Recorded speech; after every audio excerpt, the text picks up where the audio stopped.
Good to see you're still with us. Thanks for coming along to this session. So welcome to this session. We're going to be talking about governance for the next half an hour, 35 minutes or so. You're not the only ones watching us.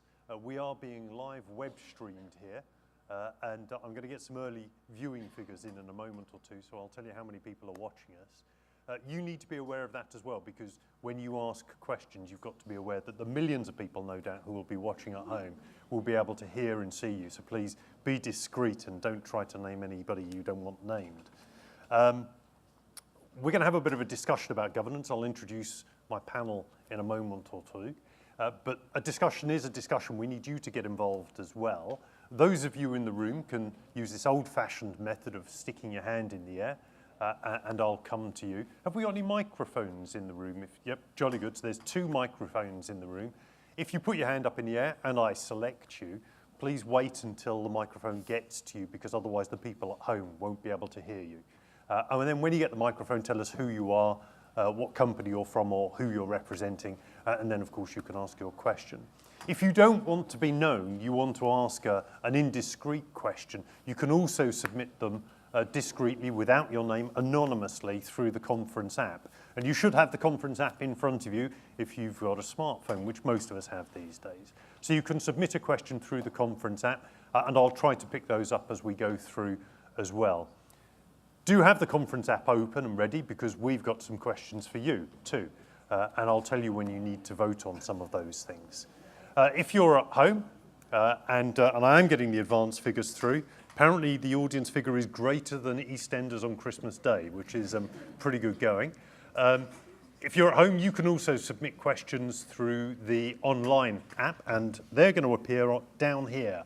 And I will see your name and your company, so I'll read those out as well. So please submit loads of questions. Let's get these 2 working for their free glass of water. So we're going to talk about governance, and as I say, I've got 2 great speakers here to join us on this. I'm not going to spend a lot of time introducing them, because you can read that in the conference pack. Immediately next to me, I've got Fiona Matthews of Willis Towers Watson. Fiona's just gotten a much, much bigger job, but she can tell us about that. Fiona's going to be going off to the London Marathon. Sorry, not the London Marathon, the New York Marathon very shortly. She's going to be power walking around Central Park. So if you've got any questions on that or training regimes for that, you can put your questions to Fiona. Next to Fiona, we've got Ian Pittaway of Sacker and Partners.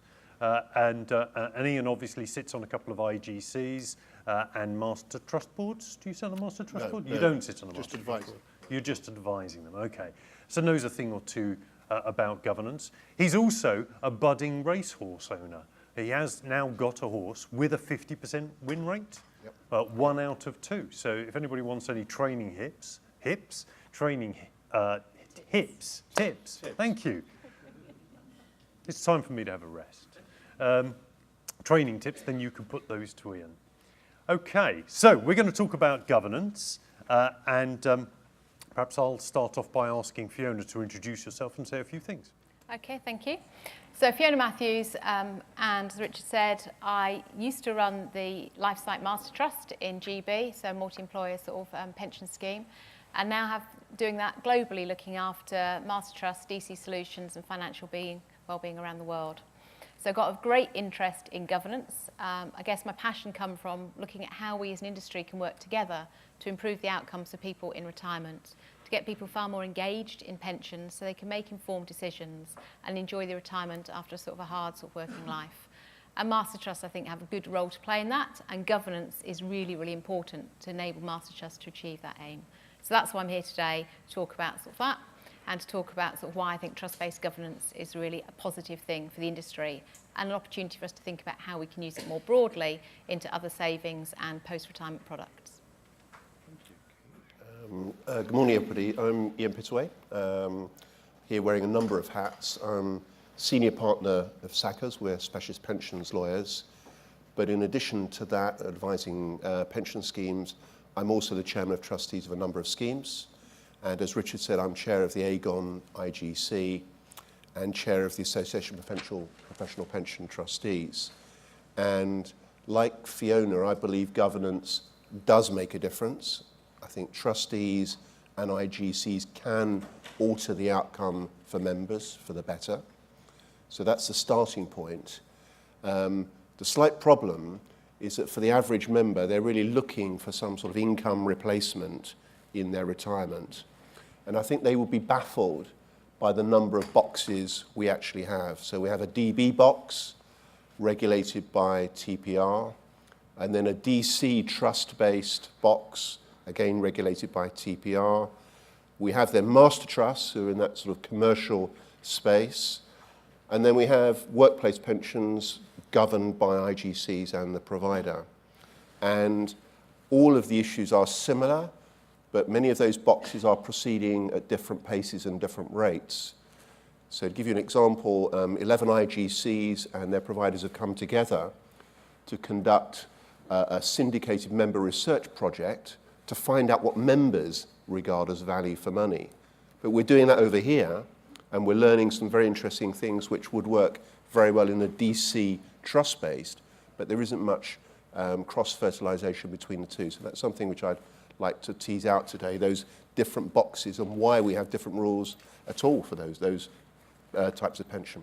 What would be really interesting as well is at some point to see what the early results of that syndicated member research are, what you're expecting to get out of that. And I declare an interest as well. I think good governance is important. I sit on a number of IGCs and master trust boards, so all of that stuff's really, really interesting. Let's start with a single first really important building block. So safeguarding all savers. If good governance is so important for some pension schemes, should we apply the same lessons across the full range of savings products, lifetime savings products? What is good governance?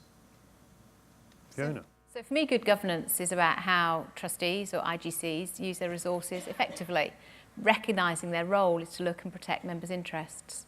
So what do I mean by that? So that's looking at saying, how do we focus our time to make sure we really, really add value to members' outcomes?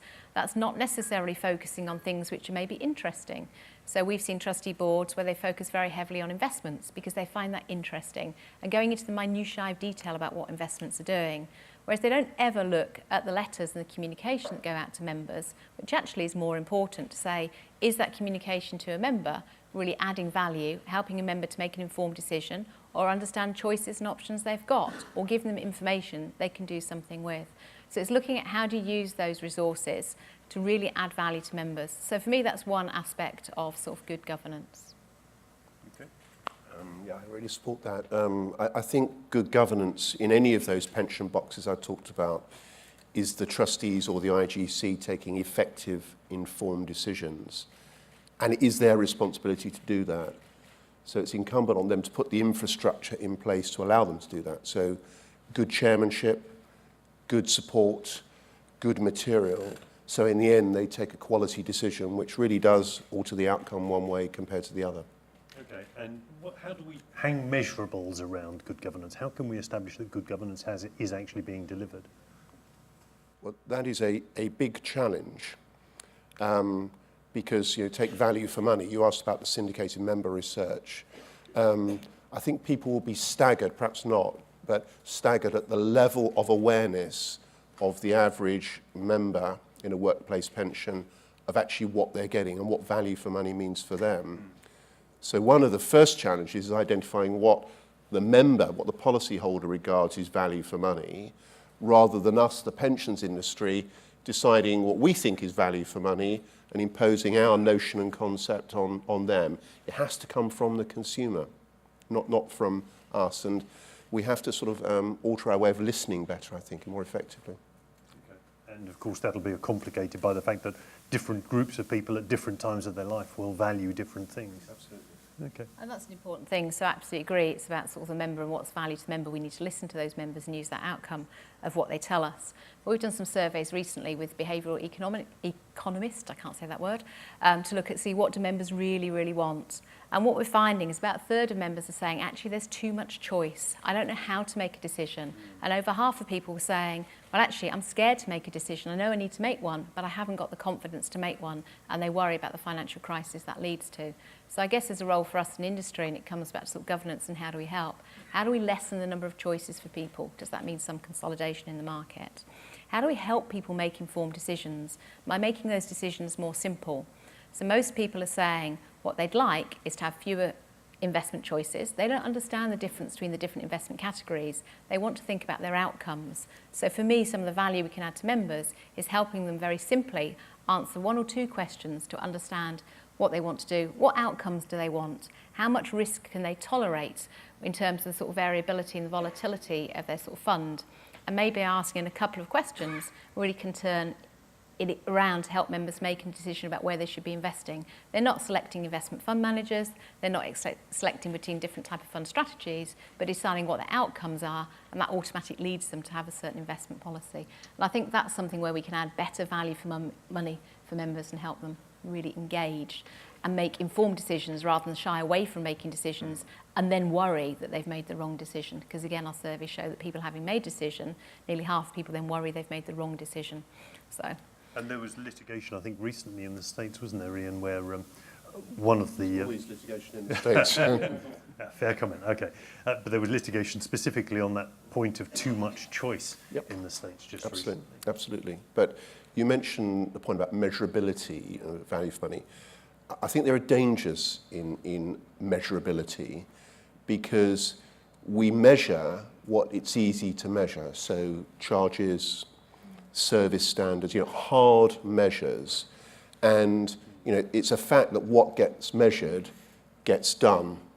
And I'm worried about the sort of chase to hard measures, leaving outside some of the softer things, which actually are some of the most important things in delivering the better member outcomes, like good communications, like good support. And these are really tricky things to, put into a league table or some chart or something. Yeah, no, I think you're absolutely right. And that actually goes to the regulator's consultation on 21st Century Trustee, the perception that if you can raise the standards of governance, then perhaps you can drop some of the other more prescriptive rules and just let good governors get on with delivering a good job. Okay, so you've all heard the definition of good governance now from these two, and also perhaps how it's measured. Anybody got any thoughts in the room? Anybody want to take issue with those views? Nobody's going to take issue, so we've got that one spot on. Brilliant. Not necessarily. Good. Neil Martin. Oh, sorry, just went to the microphone. On its way to you very quickly, Neil. You broke into a run there. It is. Thank you. Neil Martin, National Grid. You talk about helping members make informed choices, but there is a boundary where it becomes giving advice, which we can't do. So is governance the answer to that? Will that define what where helping members make informed decisions becomes giving advice? So I think it depends on what decisions we're asking a member to make. So clearly if you start recommend particular products, you get into something which is more regulated advice.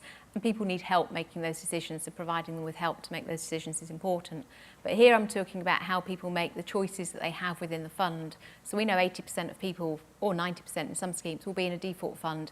They haven't chosen to go into that default fund. But how do you help them think about whether they're investing in the right place for their outcomes or whether they want to be invested somewhere else? It's that type of decision.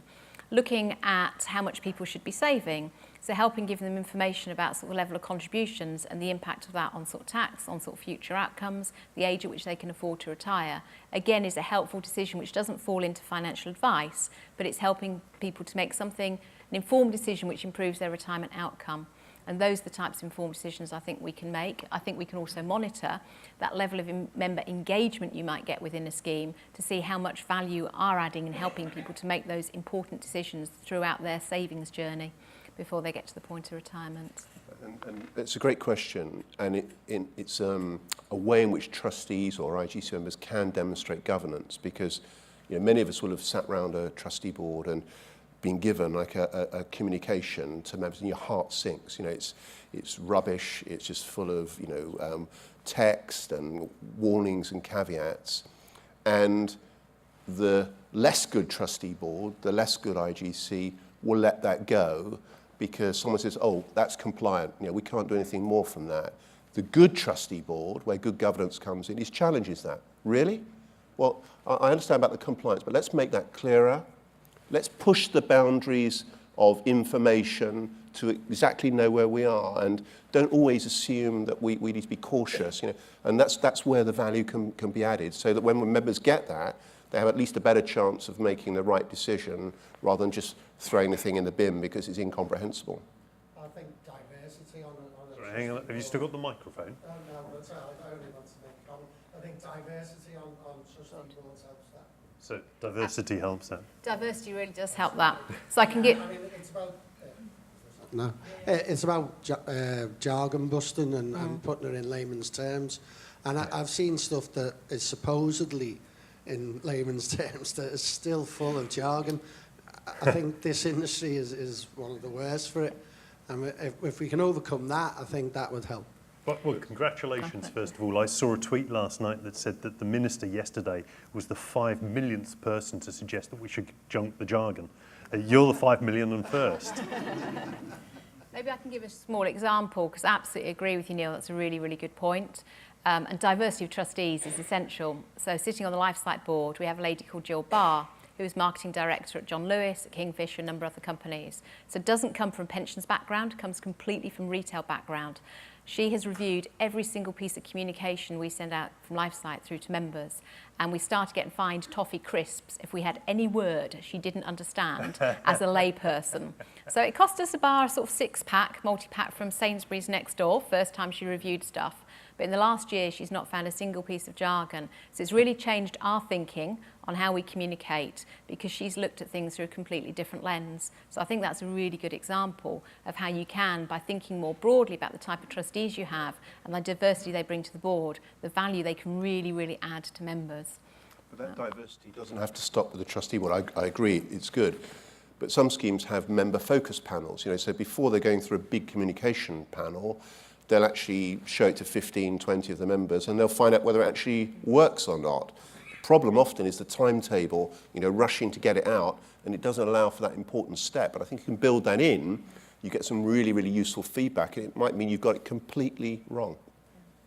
I think there's perhaps also something in, we can perhaps remove some of the member choice through having architecture that defaults people into what looks like an appropriate route for the vast majority of members. And actually, I think the research done by State Street a couple of years ago showed that about 80-90% of people have the same needs, fundamental needs. So defaults, good default pathways into the right investment structures, the right contribution structures, the right decumulation structures will actually take away a lot of that choice architecture and therefore the risk of anybody giving any advice. Good questions, though. Thank you. She must be running the risk of obesity and diabetes with all of those toffee crisps. Shares them out. So, Ian, you described a world where we've got lots of different pockets of regulation, different environments that exist.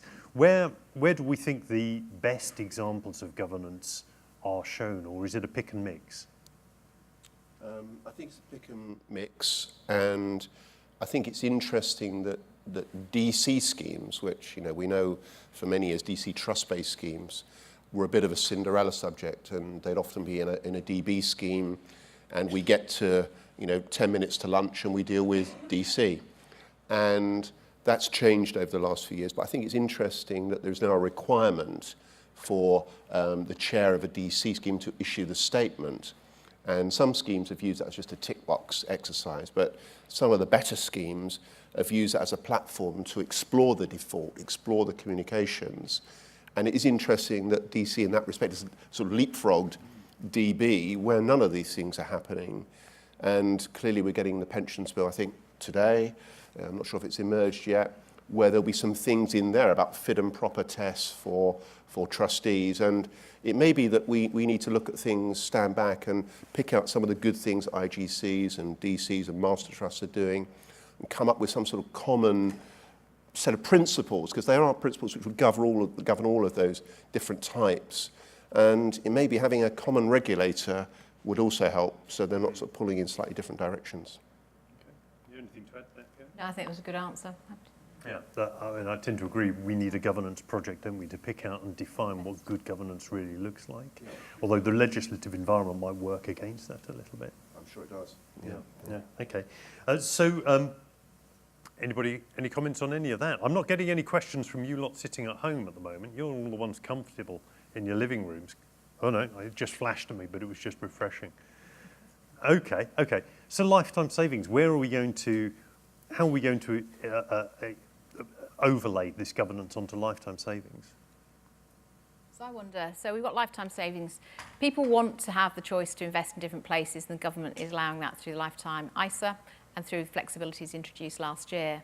So I guess for me at a simplistic level, why not have all of that under the sort of same trust, where you have a trust looking after pensions, it looks after the lifetime ISA, and it looks after drawdown. So then a member can have one experience, one stream of governance, and you can move simplistically between the different products at different life stages, rather than worrying about choosing a different provider, having different governance, different standards, different communication. There must be a way in which we make it much simpler for a member to understand what they've got, understand how they choose between where they might invest their money in different life stages between the different savings vehicles, and then also understand the choices they have with their investments seamlessly sort of moving from one to the other.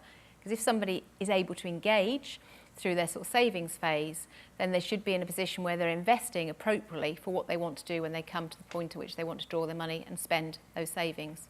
And having some investment which helps see them through, so they're not taking big market risk where they don't need to, has got to be a benefit. So that's where I can see the sort of governance and the good parts of the governance we have in our different sort of pockets really helping us to help members feel a little bit more informed, take some of the decisions away from them, but leading to better outcomes in retirement. I think that good governance we're talking about here of different types of pension vehicles probably should be sent up the chain a bit, because I don't think we have very good governance of our pensions and lifetime savings world. And so all the time new things are introduced like LISA, and we now have the Master Trust, pensions bill. And there doesn't seem any sort of feeling as to how it all fits together. And we all know when we're taking decisions in business or as a trustee, if you don't really know what you're trying to achieve when you're presented with a proposal, it's actually quite hard to know whether it's a good decision or a bad decision. And what's missing at the heart of all of this is actually what are we trying to achieve collectively? Where do lifetime savings and pensions fit in? And it's probably a deficit of good governance over 10 or 20 years at the policy level, which has led to the mess we actually have now. I mean, it is a mess. And fortunately, most members are not aware of that mess, but it's just shocking that it just is in so many different pockets. And until we get that common policy, that clear steer as to what we're trying to achieve, I think that pattern of different initiatives and this and that will continue, and it will just get more and more complex. Do you see any risk of that emerging? Well, I didn't hear the Minister yesterday, but I'd be surprised if he turned up with his new vision for how it was all going to fit together. Did he? No. Okay. In fact, we specifically asked him the question, do you think there's a place for an independent pension commission, a standing commission? And he was very anti the idea.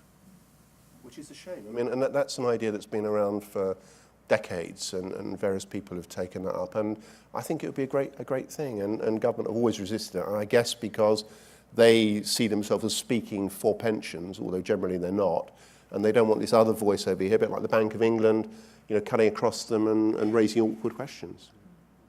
Okay, let's just pause there for a second and make sure that your grey matter's still working, that you're still there and still awake. So we'll go to question 1. Oh, actually, I've got to do that. Hang on a second. Balancing things on my lap. There we go. Do you want to have a tackle of that question? And we'll see how many of you are awake. Ian, we can see it over there.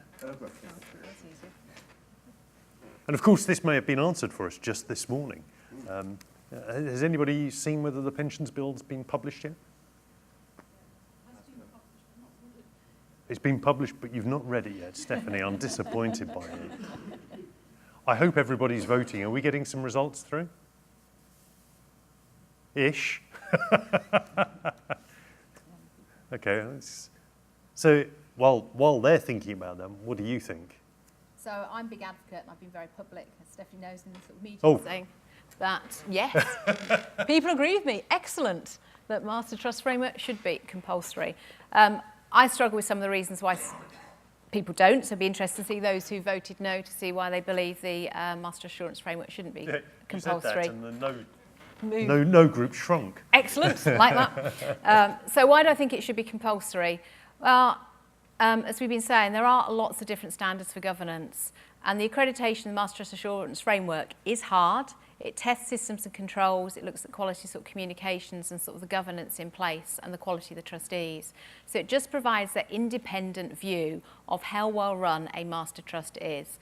And that gives a common level, and it gives some security for employers who are choosing to go into a master trust for their sort of members and their employees, that they're choosing somebody that is well governed, that is sustainable, that's got a very strong exit plan should something happen and they need to exit, and that members' money will be safe.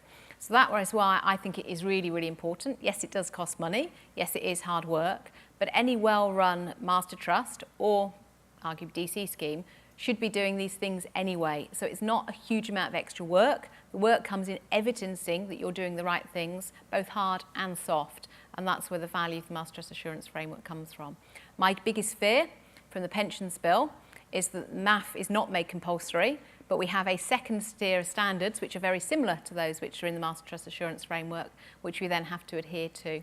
And we then, as a case of G, then have to have two standards, which then has extra cost, extra work, and ultimately that adds that cost onto members without adding any value. So that's the fear I have for the pensions bill coming out. So 7.7% of you voted no. Any one of that 7.7%, are you brave enough to put your hand up and explain why you think MAF shouldn't be compulsory?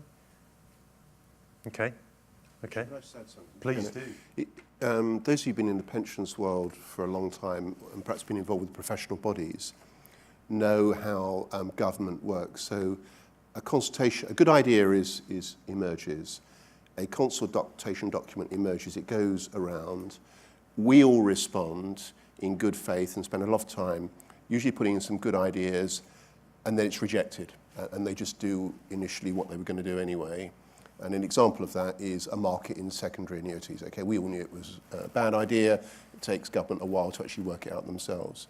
So on this one, the industry themselves, the master trust industry, have wanted to improve standards, wanted to get better, and have devised something which is broadly acceptable. Why would you not build on that?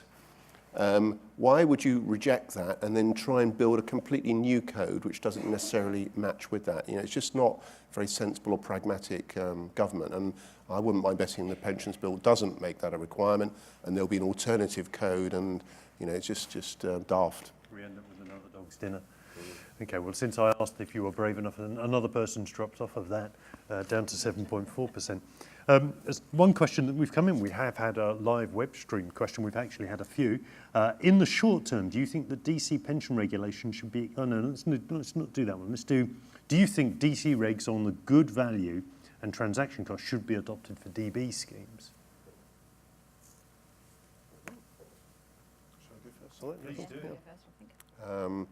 The whole transaction cost thing is a problem for, as you know, for IGCs and for DC schemes generally, in that although I think trustees and IGC would like to see transaction costs, from some managers, some investment managers, there's quite a bit of resistance to giving that. And the reason often given is, well, until the FCA or the regulator come up with some standard form, we don't want to spend a lot of time actually devising a way of reporting to you when it might be wrong.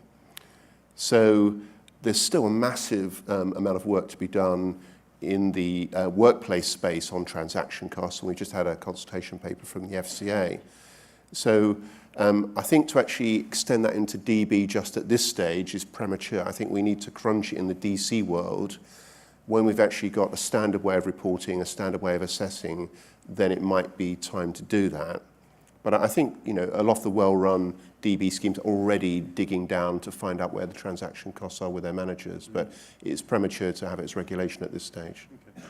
Fiona, I know your world is really DC, but do you have any other views on that? Well, I think for DC, why is it important? It's important because the value of the transactions directly impact members' benefits. So I absolutely agree that it's right that we look at DC first and we ensure that members aren't paying charges and their pot is sort of not shrinking more than it needs to from the cost of providing sort of well-run investments. For DB, ultimately the cost lands on the employer, and therefore there's less of an urgency to sort it other than with deficits. Clearly adds to the cost, and it maybe increases the risk of schemes sort of going into PPF and sort of failing. So I can see why there's value in looking at it for DB, but I think the priority has to be DC members because it's their money that we're sort of looking after, and it's their money that's been sort of spent on transaction charges if those have been incurred unnecessarily. But hopefully, good governance means that we are all looking at what those transaction charges are, even if we're not reporting them through to members, so we have an idea of the impact on performance and outcomes. Unbelievably, we're down to our last 5 minutes, so I'm going to give the audience the chance to have another question. So do you think that the Master Trust... Oh, we've just done that one. It went backwards. Hang on. This one here, hopefully. If I keep pressing it, something will appear. Yep, maybe nothing. Oh, I'm pressing back, that's why. Sorry, everybody. What a twit. Okay, there we go. Question 2. What's the most important factor you consider when looking at Master Trust board? So I'll give you a couple of minutes to dwell on that and post your answers, and then we'll get the survey response to that. Before we do, Fiona, you asked the last question at a different conference. What was the result there? Was it markedly different? So the conference last week, speaking at a conference which had mainly sort of FTSE sort of 100, FTSE 250, pension sort of managers, HR directors, finance directors. The question was similar, but our D was diversity. And there the majority came up and said, well, actually, they're all important, but if I had to pick just one, I'd go for diversity being the most important. Now, we've taken diversity off this, and so we're interested to see what comes up. It's not to say that diversity wasn't important, it's just I think we had a little room on the slide. We didn't have enough space for 5 questions. So. Richard, I'd go for independence. Independence. Because I want the confidence, if I'm a member of that Master Trust, that the trustees will sack the provider. If it comes to it, they'll sack the provider. Often the provider who set them up in the first place, and that's a big issue. Well, I absolutely agree. Diversity is important for some of the reasons we talked about member communications, but independence, the trustees, for me, is a given. The trustees absolutely need to be independent of the provider of the pension schemes, sit in their own trust. Yeah, but not just independent of mind as well. Oh, independent of mind, yeah, okay. So I count that as diversity, so independent thoughts, the different skills and experience people bring up, put into diversity, but that independent of the provider is absolutely critical. So they really do hold the provider feet to the fire in all their sort of questions. You did a good job of convincing the audience there. It jumped from, oh no, it's just dropped again. Bouncing around a little bit. So about a quarter of the people in the room agree with you. The majority of people, though, 2/3, have gone for collective experience, which I guess you would want to tick all of these things, but it's really just to try to find the one critical one. We are about out of time. So thank you very much for your questions. Thank you very much for coming along and joining in. The next session is an AE What Next plenary session back in the main auditorium. Before you wander off, though, please go back onto your apps one more time and rate this session. Give us a really, really good score, if not for my sake, but for these two, because they're on a knife edge. So please give them a good score. Thank you very much for coming along, and thank you, Fiona. Thank you, Ian, for your views. Thank you.